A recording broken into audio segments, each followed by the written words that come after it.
আসসালামু আলাইকুম রহমতুল্লাহি ওবরাকাতুহু। ইসলাম কল্যাণমুখী জীবন ব্যবস্থা, জীবনের সকল দিক ও বিভাগের সুষ্ঠু সমাধান ইসলামে রয়েছে। আল্লাহ সুবহানাহু ওয়া তাআলা পবিত্র কোরআনে কারীমে ইরশাদ করেছেন, ইন্নাদ-দীনা ইনদাল্লাহিল ইসলাম। ইসলামী শরিয়া আল্লাহর হকের পাশাপাশি বান্দার হকের ব্যাপারেও সমধিক গুরুত্ব প্রদান করে। আমাদের আজকের আলোচনার বিষয় ইসলামী শরিয়ার লক্ষ্য ও উদ্দেশ্য। সুপ্রিয় দর্শক শ্রোতা, কাছে এবং দূরে যে যেখানে আছেন সবাইকে স্বাগত জানাচ্ছি যমুনা টেলিভিশনের নিয়মিত ইসলামিক আয়োজন ইন দ্য নেম অফ আল্লাহ অনুষ্ঠানের আজকের সরাসরি পর্বে আপনাদের সঙ্গে আছি আমি মাহমুদুল হাসান। অনুষ্ঠানটি টিভি সেটের পাশাপাশি যমুনা টেলিভিশনের ফেসবুক পেজে সম্প্রচারিত হচ্ছে। দর্শক, আপনারা যোগ দিতে পারেন আমাদের সাথে এই অনুষ্ঠানে। সরাসরি ফোন করুন ০২৯৮২৪০৫২ নম্বরে। অতিথি হিসাবে আজ আমাদের সঙ্গে যুক্ত রয়েছেন আন্তর্জাতিক খ্যাতিসম্পন্ন ইসলামিক স্কলার, চট্টগ্রাম বিশ্ববিদ্যালয়ের আরবি বিভাগের সম্মানিত অধ্যাপক ডক্টর গিয়াসউদ্দিন তালুকদার। ডক্টর গিয়াসউদ্দিন তালুকদার, আপনাকে স্বাগত জানাচ্ছি। আমরা আজকে একটি গুরুত্বপূর্ণ বিষয় নিয়ে আলোচনা শুনতে চাই আপনার কাছ থেকে। সেটি হচ্ছে যে ইসলামী শরিয়ার লক্ষ্য উদ্দেশ্য বা মাকাসিদে শরিয়া, যেটাকে আমরা বলে থাকি। ইসলামী শরিয়া আসলে কি চায়? আমরা কি শুধু ইবাদত বন্দেগী করব, এটাই কি ইসলামী শরিয়ার মূল লক্ষ্য? নাকি এখানে মানুষের হক, মানুষের অধিকার, মানুষের নিরাপত্তা, সেই বিষয়গুলোকে ইসলাম দেখে? আপনি কি বলবেন একজন স্কলার হিসাবে? ধন্যবাদ আপনাকে। খুবই সুন্দর একটা বিষয় আজকে নির্বাচন করেছেন। ইসলামী শরিয়ার উদ্দেশ্য, যেটাকে আরবিতে মাকাসিদে শরিয়া বলা হয় বা ইংরেজিতে অবজেক্টিভস অব শরিয়া। আসলে এর প্রধান লক্ষ্য যেটি উদ্দেশ্য হচ্ছে, ইসলাম হচ্ছে মানবিক ধর্ম। সমস্ত শরীয়ত কেন এসছে? মানুষের জন্য। সমস্ত আসমানি কিতাব, তাওরাত, ইনজিল, জাবুর, ওল্ড টেস্টামেন্ট, নিউ টেস্টামেন্ট যা আসছে সব মানুষের জন্য। এবং এই মানুষকে সৃষ্টির সেরা ঘোষণা করেছেন আল্লাহ তাআলা যে আমার সৃষ্টি জগতের সবচেয়ে তোমারই সম্মান। সুতরাং মানুষের কল্যাণ যেটি অবজেক্টিভস অব শরিয়ার প্রধান, যেটি মানুষের কল্যাণ নিশ্চিত করা, অকল্যাণকে দূরীভূত করা, এটাই হচ্ছে সবচেয়ে বড় লক্ষ্য এবং উদ্দেশ্য। এবং এই যে উলামায়ে কেরাম এখানে অনেকগুলো লক্ষ্য এবং উদ্দেশ্য বলেছেন। প্রথম যেটি সেটি হচ্ছে এই শরিয়ার প্রধান অবজেক্ট যেটি সেটি হচ্ছে সোশ্যাল জাস্টিস। আল্লাহ তাআলা বলছে, আমি সমস্ত নবীদের পাঠিয়েছি, সমস্ত আসমানি কিতাব পাঠিয়েছি, সমস্ত শরীয়তের বিধিবিধান দিয়েছি। কেন? লিয়াকুমুন নাসু বিল কিসত, যাতে মাঝে সোশ্যাল জাস্টিস, যাতে এখানে পরাধীনতা না থাকে, কারো অধিকার খর্ব না হয়, সকলের সুখে শান্তি এবং সমৃদ্ধিতে থাকে, এবং এই সামাজিক ল এন্ড অর্ডার যাতে নিশ্চিত হয়। দ্বিতীয় আরেকটি লক্ষ্য হচ্ছে নিরাপত্তা, যেটা আমি বলছি যে সন্ত্রাস দূরীভূত হওয়া, অস্থিতিশীল অবস্থা সৃষ্টি না হওয়া, ফিতনা ফাসাদ সৃষ্টি না হওয়া। আল্লাহ তাআলা বলছে, আল ফিতনাতু আশাদ্দু মিনাল কতল, বিপর্যয় এবং অস্থিতিশীল অবস্থা যুদ্ধের চেয়েও মারাত্মক। অর্থাৎ নিরাপত্তা নিশ্চিত করা, এটা আরেকটি উদ্দেশ্য। আরেকটি হচ্ছে যে এই মানুষ কেউ থাকবে গাছতলায়, কেউ থাকবে ১০০ তলায়, সেটি হবে না। কাইলা ইয়াকুনু দূলাতান বাইনাল আগনিয়া, আল্লাহ সুবহানাহু ওয়া তাআলা কাইলা তাকুন। আল্লাহ তাআলা বলছেন, এই যে সামগ্রিক আল্লাহ সুবহানাহু ওয়া তাআলা যে পৃথিবীতে অর্থ দিয়েছেন, এই সম্পদ দিয়েছেন, একটি সুষম বন্টনের মাধ্যমে সকলের কাছে যাতে একটি বুদ্ধিভিত্তিকভাবে একটি সুষম বন্টনের মধ্যে যাতে সমাজের সর্বস্তরে চলে যায়, কারো কাছে কুক্ষিগত যাতে না হয়, বরং এটি সার্কুলেট হয়ে সমস্ত মানুষের কাছে যাতে চলে যায়, এটা একটা লক্ষ্য এবং উদ্দেশ্য। আরেকটা হচ্ছে আল্লাহ সুবহানাহু ওয়া তাআলা এই শরিয়া বিধিবিধান এর মূল লক্ষ্য হচ্ছে মানুষের নিরাপত্তা নিশ্চিত করা, তার জানের নিরাপত্তা। অর্থাৎ খুন খারাপি জিহাংসা এগুলো হতে পারবে না। আল্লাহ তাআলা বলছেন, একজন মানুষকে তাকে কোনো অবস্থাতেই তাকে হত্যা করা যাবে না, তার জীবন নাশ করা যাবে না। এবং এটাকে এত গুরুত্ব দিয়েছেন আল্লাহ তাআলা বলছেন, কোন একজন মানুষের জীবনকে বাঁচিয়ে দেয়া মানে সমগ্র মানবতাকে বাঁচিয়ে দেয়া। আর কেউ একজন মানুষকে হত্যা করা মানে সারা পৃথিবীর মানুষকে হত্যা করার শামিল।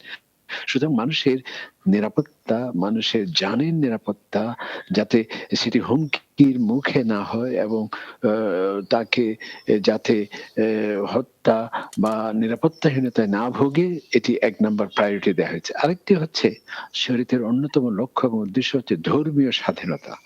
অর্থাৎ আল্লাহ বলছেন, আমি ইচ্ছে করলে সবাইকে আমি দীক্ষিত করতে পারতাম, ওয়ালাউ শা আল্লাহু লাহাদাকুম আজমাইন, কিন্তু আমি সেটি করি নাই। আর এটি কেন? অর্থাৎ ধর্মীয় স্বাধীনতা। অর্থাৎ সত্য সেটি প্রকাশিত, অসত্য সেটিও প্রমাণিত। এখন মানুষের বিবেক দেয়া হয়েছে, সেই বিবেকের মাধ্যমে সে যে ধর্মকে সত্য বলে এবং তার আদর্শ করে গ্রহণ করার সেই অধিকার, এটি নিশ্চিত করা, ধর্মীয় স্বাধীনতা, এটাও কিন্তু শরিয়ার একটি অন্যতম লক্ষ্য। আল্লাহ তাআলা বলেন, লা ইকরাহা ফিদ-দীন, জোর আমরা আসবো মধ্যস্থি করে আবারও কোন ডক্টর ধর্ম গিয়াসউদ্দিন তালুকদার। আপনার এই চমৎকার আলোচনা আমরা শুনছিলাম। ইসলামী শরিয়া আসলে যে কল্যাণমুখী জীবন ব্যবস্থা, সেটির নানা দিক আপনি আলোচনা করছিলেন। একজন দর্শক রয়েছেন। দর্শক, আপনার পরিচয় দিয়ে প্রশ্ন করুন। জি, হ্যালো। আসসালামু আলাইকুম। দর্শক, আপনার পরিচয় দিয়ে প্রশ্ন করুন। জি, আমি ঢাকা বসুন্ধরা থেকে মুকুল বলছি। জি, জি, বলুন। মোহাম্মদ মুকুল। জি। আমার প্রশ্ন হলো, একটা বিতর্ক উঠছে শেখ মুজিবের যে ভাস্কর্য করা যাবে না। এটা কি আসলে কি, এটার মতামত কি, ওনার মতামত কি, এটা কি আসলে ঠিক নাকি করা যাবে? আচ্ছা, আচ্ছা। অনেক ধন্যবাদ আপনাকে। সাম্প্রতিক এই বিষয়টি নিয়ে খুব আলোচনা হচ্ছে, পর্যালোচনা জি, হচ্ছে। আমিও সেই উনি বিষয়টি নিয়ে আপনি যখন একজন ইসলামিক চিন্তাবিদ, ওনার মতামতটা জানতে চাই। অনেক ধন্যবাদ আপনাকে, অনেক ধন্যবাদ আপনাকে। ডক্টর গিয়াসউদ্দিন তালুকদার, আমরা আলোচনা শুনছিলাম। আমরা প্রশ্নের উত্তরটি ইনশাআল্লাহ বিরতির পরে নিব। আ আপনার কাছে আমি আসছি যে প্রসঙ্গে, সেটি হচ্ছে যে আপনি যেমনটি বলছিলেন যে ইসলামের নিরাপত্তার বিষয়টিকে সবথেকে বেশি গুরুত্ব দেয়। তো সেই নিরাপত্তা আজকে কি পৃথিবীতে আছে? আপনি কি মনে করেন? আজকে সোশ্যাল জাস্টিস কি পৃথিবীতে আছে? যেটি আমরা আসলে বলতে চেয়েছিলাম, আজকে তো আপনি সাবজেক্টে নির্ধারণ করেছেন মাকাসেদে শরিয়া, যেটা আমরা বলে আসছি। এর লক্ষ্য উদ্দেশ্য হচ্ছে সামাজিক নিরাপত্তা, এরপর হচ্ছে সোশ্যাল জাস্টিস, এরপর হচ্ছে সম্পদকে কুক্ষিগত না করে ব্যক্তি গোষ্ঠীর কাছে, সমগ্র মানুষের কাছে চলে যাওয়া। আরেকটি হচ্ছে মানবিক মূল্যবোধকে জাগ্রত করা। আরেকটি হচ্ছে মানুষের জানের নিরাপত্তা নিশ্চিত করা শরীয়তের উদ্দেশ্য। আরেকটি হচ্ছে মানুষের ধর্মীয় স্বাধীনতা, এটিকে যাতে কেউ ছিনিমিনি খেলতে না পারে, প্রত্যেকে স্ব ধর্ম স্বাধীনভাবে যাতে পালন করতে পারে, সেটিও আমাদের শরীরের লক্ষ্য এবং উদ্দেশ্য। আরেকটি হচ্ছে মালের নিরাপত্তা। মাল অর্থাৎ যাতে চর্যবৃত্তির মাধ্যমে, লুণ্ঠনের মাধ্যমে, দুর্নীতির মাধ্যমে কেউ যাতে আঙ্গুল ফুলে কলা গাছ না হয়, বরং এই মাল যাতে সুরক্ষিত থাকে এবং সুষম বন্টন যাতে হয়, অর্থনৈতিক নৈরাজ্য যাতে সৃষ্টি না হয়, এটাও কিন্তু শরীরের লক্ষ্য। এবং আরেকটি হচ্ছে আমাদের বিবেক, আমাদের বুদ্ধি, আমাদের চিন্তা, সেটিকে সুরক্ষিত রাখা, সেটিও কিন্তু ইসলামের লক্ষ্য এবং উদ্দেশ্য। সেই জন্য মানুষের বিবেককে অকার্যকর করে এই ধরনের কাজকে নিষেধ করা হয়েছে, মাদক থেকে শুরু করে, এবং যেগুলো শিরক, বেদাত, খোরাফাত, সেগুলোকে নিষেধ করা হয়েছে। তো আপনি যে প্রশ্নটি করেছেন, আজকে সারা পৃথিবীতে আমরা সেই সোশ্যাল জাস্টিস সেটি আজ অনেকটা পরাভূত। আমরা দেখছি এখনো যুদ্ধের সেখানে দামামা বাজছে, মানুষের অধিকার এখনো ভুলুণ্ঠিত হচ্ছে, মানুষ এখনো নির্যাতিত হচ্ছে, নিগৃহীত হচ্ছে, এবং সেই ধর্মীয় স্বাধীনতা আজকে পরাভূত। এই যে আমরা বার্মার সেই সব মানুষকে শুধু ধর্মীয় কারণে বের করে দেওয়া হয়েছে, ফিলিস্তিনের মানুষগুলোকে পাখির মতো সেখানে হত্যার শিকার হচ্ছে, সেই ধর্মীয় স্বাধীনতা আমরা দেখতে পাচ্ছি না। এমনকি অর্থ সম্পদের যেই সুষম বন্টনের লক্ষ্যে শরীয়ত প্রণীত আল্লাহ সুবহানাহু ওয়া তাআলা, সেই অনেক ধন্যবাদ সেই আপনাকে। সুনির্দিষ্ট আমরা আসবো ইনশাআল্লাহ তাআলা এই প্রসঙ্গে আবারও, এবং আমাদের দর্শকের প্রশ্নের উত্তরটি আমরা জানবার চেষ্টা করব বিরতির পরে। প্রিয় দর্শক শ্রোতার, সময় হয়েছে একটি ছোট্ট বিরতির। আমরা ফিরছি কিছুক্ষণের মধ্যেই। আবার স্বাগত। আপনারা দেখছেন ইন দ্য নেম অফ আল্লাহ অনুষ্ঠানে আজকে সরাসরি পর্ব। আমাদের সঙ্গে অতিথি হিসেবে যুক্ত রয়েছেন চট্টগ্রাম বিশ্ববিদ্যালয়ের আরবি বিভাগের সম্মানিত অধ্যাপক ডক্টর গিয়াসউদ্দিন তালুকদার। ডক্টর গিয়াসউদ্দিন তালুকদার, আমরা বিরতির আগে একজন দর্শকের প্রশ্ন পেয়েছিলাম বাংলাদেশের সাম্প্রতিক ভাস্কর্য নির্মাণ এবং স্থাপন নিয়ে। এটি পক্ষে বিপক্ষে অনেক বিতর্ক, আলোচনা, সমালোচনা হচ্ছে। এটিকে আপনি কিভাবে দেখছেন, সে বিষয়টি আমাদের দর্শক জানতে চেয়েছিলেন। ধন্যবাদ। এই প্রশ্নটি অত্যন্ত গুরুত্বপূর্ণ এবং খুবই স্পর্শকাতর। যেহেতু সরকার বঙ্গবন্ধুর নামে এই ভাস্কর্য এই সৃষ্টি করার একটা উদ্যোগ নিয়েছেন। তা আমি বলব যে আসলে আমি আরো একটি আলোচনায় বলছিলাম, প্রত্যেক দেশে কিন্তু একটা জাতীয় ফতোয়া বোর্ড থাকে। যেমন সৌদি আরব, কুয়েত, কাতার, এমনকি মালয়েশিয়া, ইন্দোনেশিয়া, এমনকি ফিলিস্তিনেও একটি জাতীয় ফতোয়া বোর্ড থাকেন, এবং সেখানে একজন প্রধান মুফতি থাকেন, এবং প্রত্যেকটা প্রদেশে তার একজন কি থাকেন, সদস্য থাকেন। এভাবে জাতীয় যখন কোন একটা এ ধরনের একটা ক্রাইসিস সৃষ্টি হয়, বিশেষ করে ধর্ম বিষয়ক কোন একটা জটিলতা যদি দেখা দেয়, সেখানে বিক্ষিপ্তভাবে মানুষের মতামতকে এভাবে না নিয়ে যদি সেগুলো জাতীয় ফতোয়া বোর্ডে সেখানে নেওয়া হয় এবং সেখান থেকে সুচিন্তিত মতামত দেওয়া হয়, তাহলে এক্ষেত্রে কোনো বিভ্রান্তি এবং কোনো ধরনের অস্থিরতা সৃষ্টি হওয়া সম্ভব নয়।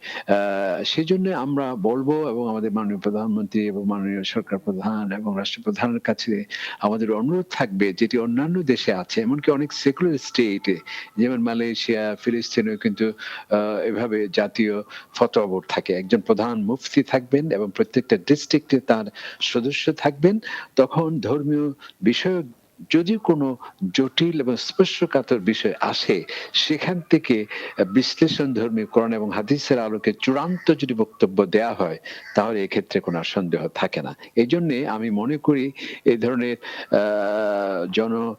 স্পর্শকাতর বিষয়টি কোনো একটা তথ্য মাধ্যম থেকে, কোনো ব্যক্তি বিশেষ থেকে মতামত না হয়ে, যেহেতু সরকারের ধর্ম মন্ত্রণালয় আছে এবং ইসলামিক ফাউন্ডেশন আছে, এবং এই ধরনের একটা যদি জাতীয় ফতোয়া বোর্ড গঠন করা হয়, দেশের বাছাইকৃত শীর্ষস্থানীয় উলামায়ে কেরামদের নিয়ে তারা কোরআন হাদিসের আলোকে সুনির্দিষ্ট যদি মতামত দেয়, তাহলে এটি সবার কাছে গ্রহণযোগ্য হবে।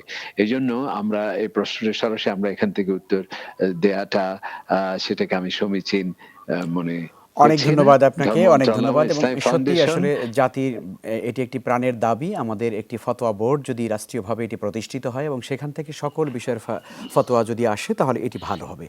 অনেক ধন্যবাদ আপনাকে ডক্টর গিয়াসউদ্দিন তালুকদার। আমরা একটা ছোট্ট বিরতির পরে আবারও আপনার কাছে ফিরবো ইনশাআল্লাহ তাআলা। সময় হয়েছে আর একটি বিরতি। প্রিয় দর্শক, ফিরে আসছি কিছু। আবার স্বাগত। আপনারা দেখছেন ইন দ্য নেম অফ আল্লাহ অনুষ্ঠানে আজকের এই পর্ব। আমরা অনুষ্ঠানের শেষের দিকে চলে এসেছি। আমাদের সঙ্গে যুক্ত আছেন professor doctor Giasuddin Talukdar. Doctor Giasuddin Talukdar, আমরা আসছি আপনার কাছে, একজন দর্শক আছেন, দর্শকের প্রশ্নটি নিয়ে। দর্শক, আপনার পরিচয় দিয়ে প্রশ্ন করুন। আপনাদের বিজ্ঞাপন যাচ্ছে দেখলাম। দর্শক, আপনার পরিচয় দিয়ে প্রশ্ন করুন। আসসালামু আলাইকুম, আমার নাম মোহাম্মদ গোলাম মোস্তফা। হ্যালো, জি, আমরা শুনতে পাচ্ছি, বলুন। আমি মুহতারামের কাছে জানতে চাচ্ছি যে এই যে আমরা চুল দাড়িতে এই যে কলব বা কালি ব্যবহার করি, এটা ইসলাম কতটুকু সমর্থন করে? আচ্ছা, অনেক ধন্যবাদ আপনাকে। খুবই ব্যবহারিক প্রশ্ন, ব্যবহারিক জীবনে খুব গুরুত্বপূর্ণ একটি প্রশ্ন। আমরা সম্মানিত অতিথি, আপনার কাছ থেকে প্রশ্নের উত্তরটি আমরা নিচ্ছি। আমাদের দর্শক জানতে চেয়েছেন চুলে দাড়িতে কলব বা কালি ব্যবহার করার বিষয়টি। খুবই জীবন ঘনিষ্ঠ প্রশ্ন, এবং এক্ষেত্রে দেখুন, একবার নবী ইসলামের কাছে একজন বয়স্ক লোক এসেছিলেন, তার চুল দাড়ি সব একেবারে সাদা। নবী ইসলাম তখন বললেন যে গাইয়ির হু বিশাইইন, তোমরা, ওনার এই যে বৃদ্ধ মানুষ, তার এই চুলগুলিকে তোমরা পরিবর্তন করে দাও, তবে তোমরা কালো রং ব্যবহার করবে না। অর্থাৎ সেটি কালো ছাড়া অন্য কোনো খিজাব ব্যবহার করাকে বৈধ বলা হয়েছে, এবং সেটাকে ইসলাম জায়েজ দিয়েছে। আর কালো করার ক্ষেত্রে সেটা অবশ্য উলামায়ে কেরামদের মধ্যে বিতর্ক আছে। কেউ বলছেন সেটা জায়েজ, কেউ বলছেন বৈধ নয়। কারণ এইজন্যে যে যারা বৈধ নয় বলা হয়েছে, এইজন্যে যেহেতু এর মাধ্যমে মানুষের বয়স প্রতারিত হতে পারে, এবং বয়সের ক্ষেত্রে ভুল ভ্রান্তি হতে পারে, এবং সেক্ষেত্রে, এবং লা তাবদীলা লিখালকিল্লাহ, অনেকে বলেছেন যে আল্লাহ সুবহানাহু ওয়া তাআলা সৃষ্টিকে পরিবর্তন করা যাবে না। তো তবে খিজাব করা যায় আছে, অর্থাৎ কালো রং ছাড়া অন্য রং ব্যবহার করার ক্ষেত্রে সেটিকে বরং উৎসাহিত করা হয়েছে, যে হাদিসটা আমরা বললাম। আবার ইদানিং অনেক আধুনিক উলামায়ে কেরাম, যেটি আমরা দেখে থাকি হারামাইন শরীফাইন সহ অনেক জায়গায় বড় বড় উলামায়ে কেরামরা আবার কালো রং ব্যবহারও করছে। তো এক্ষেত্রে আমরা হাদিসে যেটি সরাসরি দেখছি যে এটাকে তোমরা পরিবর্তন করো, তবে কালো রংকে বর্জন করো। আমার মনে হয় এটিকে মেনে নেওয়াটা সবচেয়ে সুন্দর হবে, অনেক ভালো হয়। ধন্যবাদ। আর আলহামদুলিল্লাহ, আমরা সুন্দর এই সমাধানটি জানতে পারলাম। আমরা আসছি আপনার কাছে সর্বশেষ প্রশ্ন, যে প্রসঙ্গে আমরা ছিলাম, ইসলামী শরিয়ার লক্ষ্য এবং উদ্দেশ্য। এ বিষয়ে একটি বিষয়, যে অনেকের ভিতরে এভাবে একটা ধারণা আছে বা একটা প্রচারণা আছে যে ইসলামী শরিয়ার আইন যদি কোনো সমাজ এবং রাষ্ট্রে যদি প্রতিষ্ঠিত হয়, কায়েম হয়, তাহলে এখানে সংখ্যালঘু মানুষেরা তারা এখানে নিরাপদে থাকতে পারবে না, অথবা বিচারের ক্ষেত্রে হাত কেটে দেওয়া হবে, ইত্যাদি ইত্যাদি করা হবে। আসলে এই বিষয়টি ঠিক কিনা? ইসলামী শরিয়ার আইন কি এভাবে অমানবিক কোনো আচরণ করবে মানুষের প্রতি? খুবই চমৎকার প্রশ্ন। আপনি জানেন যে ইসলাম মানবতাবাদী ধর্ম, একটু আগে আমরা বললাম, এবং ইসলাম জানমাল নিরাপত্তাকে সর্বোচ্চ অগ্রাধিকার দিয়েছে, এবং ধর্মীয় স্বাধীনতাকে সবচেয়ে বেশি গুরুত্ব দেওয়া হয়েছে। আল্লাহ তাআলা বলছেন, যেটা কোরআন শরীফে, লাকুম দীনুকুম ওয়ালিয়া দীন, প্রত্যেকে যার যার ধর্ম স্বাধীনভাবে পালন করবে। এমনকি আল্লাহ তাআলা বলছেন, লা আল্লাহ সুবহানাহু ওয়া তাআলা লা লাস্তা ইকরাহা আলাইহিম ফিদ্দিন, বিমুসাইতির, লা লাস্তা ইকরাহা আলাইহিম ফিদ্দিন। বিমুসাইতির, জি, শক্তি প্রয়োগ করে কোনো ব্যক্তির উপর ধর্মমত চাপিয়ে দেওয়া যাবে না। এবং আল্লাহ তাআলা বলেন লা ইকরাহা ফিদ্দিন, কোনো ধর্মমতকে ইচ্ছের বিরুদ্ধে চাপিয়ে দেয়া যাবে না। এমনকি নবী করিম সাল্লাল্লাহু আলাইহি ওয়াসাল্লাম বলছেন যে কোনো মুসলিম রাষ্ট্রে কোনো অমুসলিম যদি নির্যাতিত হয়, তার অধিকার খর্ব হয়, আমি সর্বপ্রথম ওই মুসলমানের বিরুদ্ধে কিয়ামতের ময়দানে আল্লাহ তাআলার কাছে মোকদ্দমা দায়ের করব। এবং আরেকটি হাদিসে বলা হয়েছে মুসলিম দেশে একজন অমুসলিম সে আমানত, তার সম্পদ সুরক্ষিত থাকবে, তার ধর্ম চিন্তাধারা সুরক্ষিত থাকবে। এবং যেটি আপনি বলছেন কোরআনুল কারীমে আল্লাহ তাআলা বলছেন ওয়ালা ইয়াজরিমান্নাকুম শানাআনু কওমিন, কোন গোষ্ঠীর প্রতি তোমার সাথে কোনো শত্রুতা কিংবা ভিন্ন আদর্শ কিংবা ভিন্ন ধর্ম এটি যাতে ইনসাফ করার ক্ষেত্রে তোমাকে প্রভাবিত না করে। আল্লাহ তাআলা বলছে ইদিলু, তোমাকে সর্বাবস্থায় ন্যায়পরায়ণতা জাস্টিসকে তোমাকে মেইনটেইন করতে হবে। কোরআন শরীফে বলা হয়েছে সেটি তোমার বিরুদ্ধে যাক, তোমার ধর্মের বিরুদ্ধে যাক, তোমার নিজের বিপক্ষে গেলেও ন্যায়পরায়ণতাকে তোমাকে সর্বোচ্চ অগ্রাধিকার দিতে হবে। এবং সেজন্যে যেটি ইসলামের অবজেক্টিভস এর মধ্যে অন্যতম এটি একটি ধর্মীয় স্বাধীনতা, আরেকটি হচ্ছে জ্ঞানের, সত্যের বিকাশে অসত্যের বিনাশে জ্ঞানকে আলোকে প্রজ্বলিত করা, এটাও কিন্তু লক্ষ্য। আরেকটি হচ্ছে শুদ্ধাচার। আল্লাহ তাআলা আমি নবীদের কেন পাঠিয়েছি, ওয়াইযাক্কিকুম, অর্থাৎ মানুষের মাঝে যে শুদ্ধাচার, যে আত্মশুদ্ধি, এটাও কিন্তু শরীরের লক্ষ্য। আরেকটি হচ্ছে আল ফিতরা, ইসলাম হচ্ছে স্বাভাবিক ধর্ম, কোনো অস্বাভাবিকতাকে ইসলাম স্বীকৃতি দেয় না, যেটি স্বাভাবিক সেটিকে অনেক ধন্যবাদ নিশ্চিত করা, ডক্টর এটা ইসলাম। গিয়াসউদ্দিন তালুকদার, আপনাকে অনেক ধন্যবাদ চমৎকার আলোচনা করবার জন্য। ইসলামের আসলে সামগ্রিক বিধিমালা এটি মানব কল্যাণের জন্যই নিবেদিত এবং সেটিকে আমরা প্র্যাকটিস করবার চেষ্টা করব। আপনাকে অনেক ধন্যবাদ। প্রিয় দর্শক শ্রোতা, এই ছিল আমাদের আজকে ইন দ্য নেম অফ আল্লাহ অনুষ্ঠানের আজকের আয়োজন। আগামীকাল ঠিক একই সময় নতুন কোনো বিষয় নিয়ে আপনাদের সঙ্গে দেখা হবে, কথা হবে ইনশাআল্লাহ তাআলা। সকলে ভালো থাকুন, নিরাপদে থাকুন। আল্লাহ হাফেজ। আসসালামু আলাইকুম ওয়া রাহমাতুল্লাহি ওয়া বারাকাতুহু।